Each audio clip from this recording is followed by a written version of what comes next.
Hello, I'm Joel Harband from Tuval Software. I'm going to tell you about a better way of using narration in e-learning. Narration in e-learning has gotten a bad name, and that's too bad, since audio narration provides a whole new channel for learning and lets you cut way back or remove screen text, and it has the personal, emotional learning impact. So what happened? Why have the experts banished narration from e-learning? It has to do with the way people learn. Think of reading a novel or watching a movie. Do you stop in the middle of a novel to review previous sections? Do you ask the projector man to repeat parts of the film? No, because it is interesting for the moment, and if you're like me, tomorrow you will probably forget it. Learning is completely different. You need not only understand, but acquire and retain the material. So you don't read or watch straight through, but you might change the order of topics and vary the pace to better absorb the material and relate it to what you already know. And of course, you might read the same section many times over. How can narration help and support this learning process? Clearly, having a narrator read text at a certain rate and in a certain order, forcing learners to conform to his rate and his order, is not helpful and can be frustrating. This is the kind of narration the experts are against, and rightly so.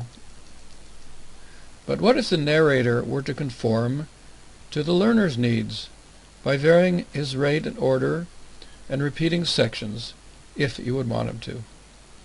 That would be the best of both worlds.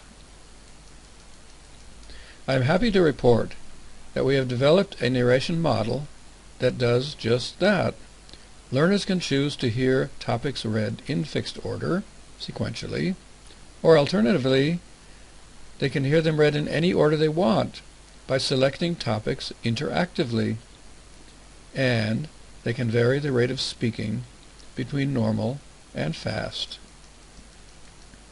This model is implemented by Articulate Storyline, which provides the tools for the interactive narration, and by SpeechOver, which provides the narration and the subtitles.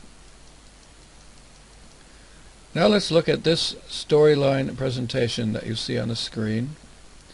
Our model is implemented in it. Learners control the narration by two toggles. One for the sequential and the interactive options, and one for the speed. The first toggle is initially set to sequential, and the second is set to normal speed. Now I'll show you how it works. Here is a presentation that explains the idea of interactive narration. It has 4 topics. Each topic is explained by narration and subtitles. In the sequential mode, like it's initialized now, there is one play button on the first topic. Clicking it causes all topics to be read in sequence.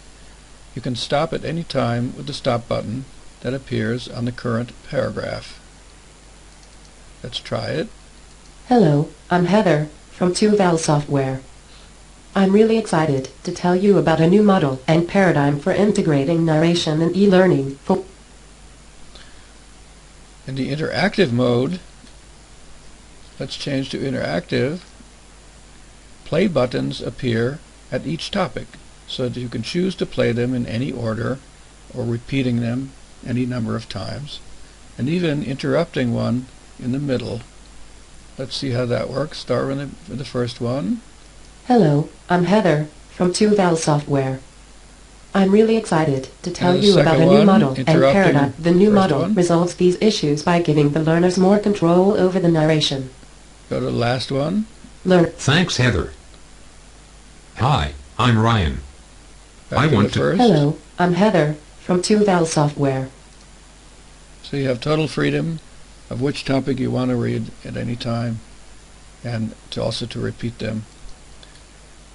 The speed button is initially set to normal speed. Let's hear an example of what that is. The new model has been realized in this presentation using articulate storyline and speech over. Stop. Now let's go to high speed, fast speed, same. The new model has been realized in this presentation using articulate storyline and speech over. You see that it's a little bit faster. So the learner is in complete control of the narration, and the narration supports his learning rather than the other way around.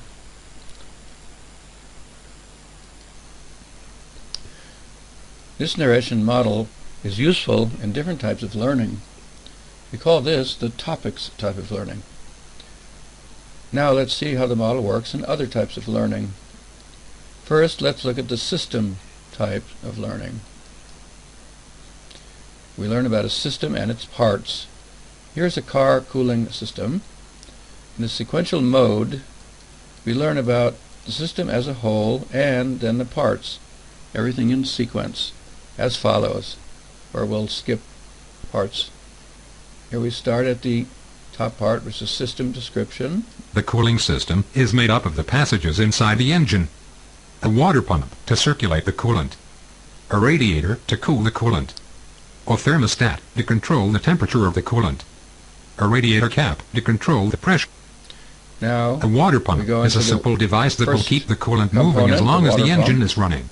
It is usually mounted on the front of the engine and turns whenever the engine is running. And now it automatically goes to the radiator, this second component. The radiator core is usually made of flattened aluminum tubes with aluminum strips that zigzag between the tubes. These fins transfer the heat in the tubes into the airstream to be carried away from the vehicle. Now, if we do interactive, the toggle, interactive, you see that now we have play buttons in each of the part, in the general system and each of the parts.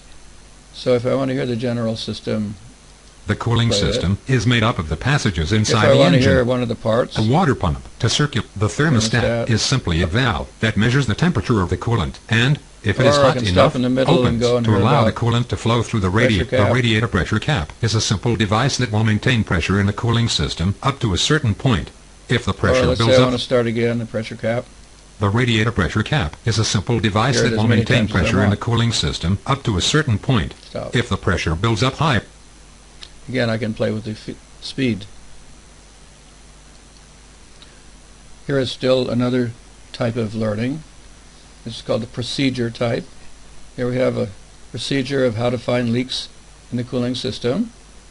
Again, in sequential narration, we have one play button under the first step, and we can start playing it. Look under your vehicle in the morning to see if there's any liquid on the ground below the hood. If you see liquid, stick to check the hoses leading to the coolant recovery container and the radiator. Now we go automatically into the second step. Feel the underside of the radiator to see if it is leaking. And look around your radiator for whitish deposits or rust-colored stains. Otherwise we would go to these indicate. Now let's look at the interactive narration type. Here you have play buttons before each of the steps, so I can look at each step. Feel the underside of the radiator to see if it is leaking. Another step. And look around. Regularly check all the hoses under the hood of your vehicle, whether or not you've been having trouble. Each step we get For instant an illustration. There's nothing like having a hose burst while you're driving. As I said, this interactive narration model is implemented in articulate storyline. All three types of learning that we have seen have basically the same implementation. We have storyline templates available for each of these types that you can download and use. Let's look under the hood, so to speak, and see how the storyline presentation is constructed. I want to show you this in enough detail that you will be able to adapt the templates to your own use and your own learning applications. Here is the topics learning presentation in storyline. Let's look at its layer structure. On the right, under the slide layers, you see the base layer and two sets of 4 layers. The base layer has the play buttons that we saw, and the layers have the narration sections on them. 4 layers for normal speed narration and 4 layers for the fast speed narration. Each play button on the base layer is linked to a narration on a layer, so that clicking the play button plays the narration. For example, look at the trigger section on the right, up here on the top. When I select the first button,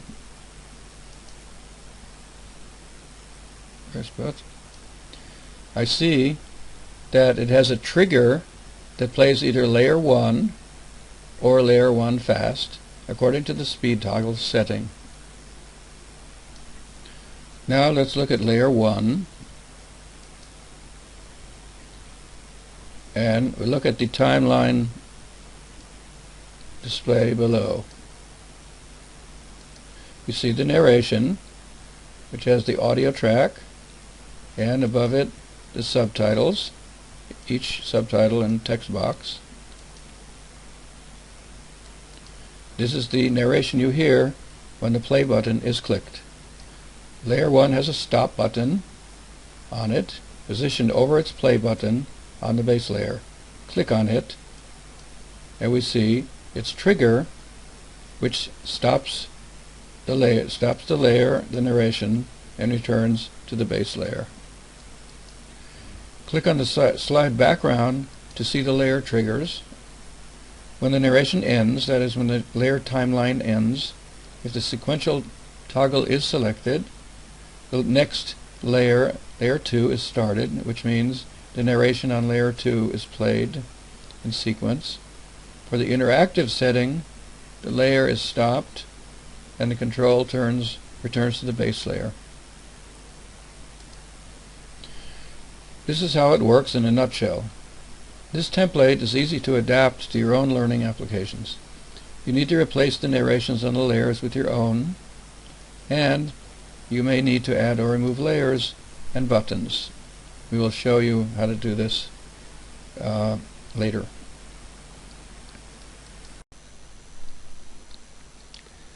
Now I want to quickly show you the interface between SpeechOver and Storyline, how we create the narration audio, subtitles, and notes text in SpeechOver, and import them into Storyline and copy them onto the layers. The idea is that for each slide in the Storyline there is a corresponding slide in PowerPoint that creates and maintains the narration for the slide with SpeechOver. Here is the PowerPoint slide for the Storyline slide we just saw. The slide has the 4 topics which you saw in Storyline as a bulleted list. Narration clips have been created for each of the 4 topics which you see on the clip organizer on the right side. Okay. On the animation pane, for each topic is followed by its audio and subtitles. For example, the first topic, here's the first topic, in its audio afterwards, and all of its subtitles, all these text boxes, those are the subtitles. And in addition, we have the narration text for the slides in the slide notes pane. This is all copied to the Storyline notes pane. Note that all the animation effects are in order. This order is preserved when importing to Storyline. Storyline imports all of these effects, and in Storyline the order will help you identify the different narration sections. An important point to remember: all the narration clips play in parallel at the same time. This is important. It means that all the narration will be automatically aligned in Storyline. You do this in SpeechOver by setting the following. In the SpeechOver Preferences Animation Settings, you use Trigger With previous in the Effect Trigger, and Trigger With Visual in the Speech Trigger. Also make sure there are no delays in the clips. The result is that all effects are with previous in the animation pane. If you try to play the slide in PowerPoint, you will hear them all together. In order to transfer this narration to Storyline, we import this slide, this PowerPoint slide, into Storyline. Proceed as follows. Select the slide in the Storyline, here on the left side, to which you want to import the narration. Click New Slide. Select PowerPoint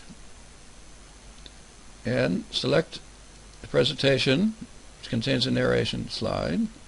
Open. Select the slide you want to import. That's the one here. Insert into current scene. Import.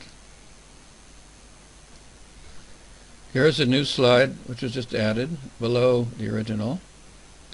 Looking at the timeline of the new slide, we see the narration clips that were imported from PowerPoint.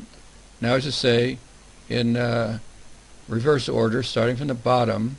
The first narration clip for the first topic appears at the bottom. Here's the audio and the subtitles. Okay, now as we proceed up, the second and the third and the fourth narrations. Okay. Now what we do is we copy these narrations from the new slide here into the appropriate layer in the original slide. For example, let's select the first narration with its subtitle, the audio and each subtitle.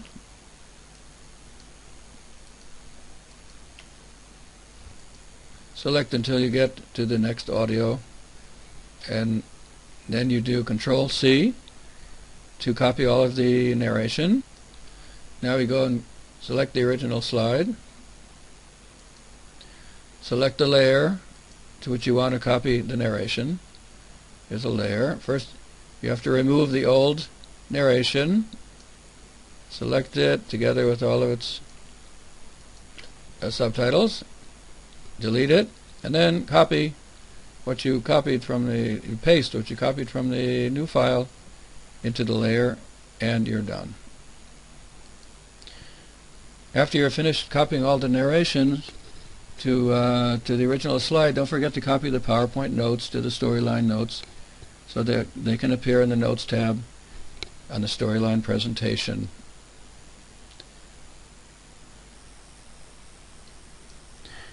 Now I'll tell you how to handle the option for varying the narration speed, normal and fast. As we already saw, there are two sets of layers, one for the normal speed and one for the fast speed. The idea is to generate two sets of narration clips in PowerPoint with SpeechOver, each with a different speed, and import them to Storyline one set at a time. Proceed as follows. To generate the normal speed narration clips, in the SpeechOver TTS Voices Preferences Setup, set the voice rate to 1. This corresponds to 170 words per minute. Then do refresh slide, import this slide to Storyline, and copy the narrations to the layers for the normal speed, just as we have done previously. Now go back to PowerPoint, and in the SpeechOver TTS Voices setup, as before, set the voice speed to 2, which corresponds to 190 words per minute. Do refresh slide, import the slide to Storyline, and copy the narrations to the layers for the fast speeds, and you are done. The other available speeds, if you need, are setting of 0 corresponds to 150 words per minute. Setting of 3 corresponds to 210 words per minute. To summarize, I have demonstrated a new and effective model for for using narration in e-learning. I showed how the model is applicable to 3 types of learning: topic, system, and procedure. The model is implemented in Articulate Storyline, and there are templates available for downloading. Finally, I showed you how to generate and maintain the narration in PowerPoint with SpeechOver, and how to import it to Storyline. Thank you, and goodbye.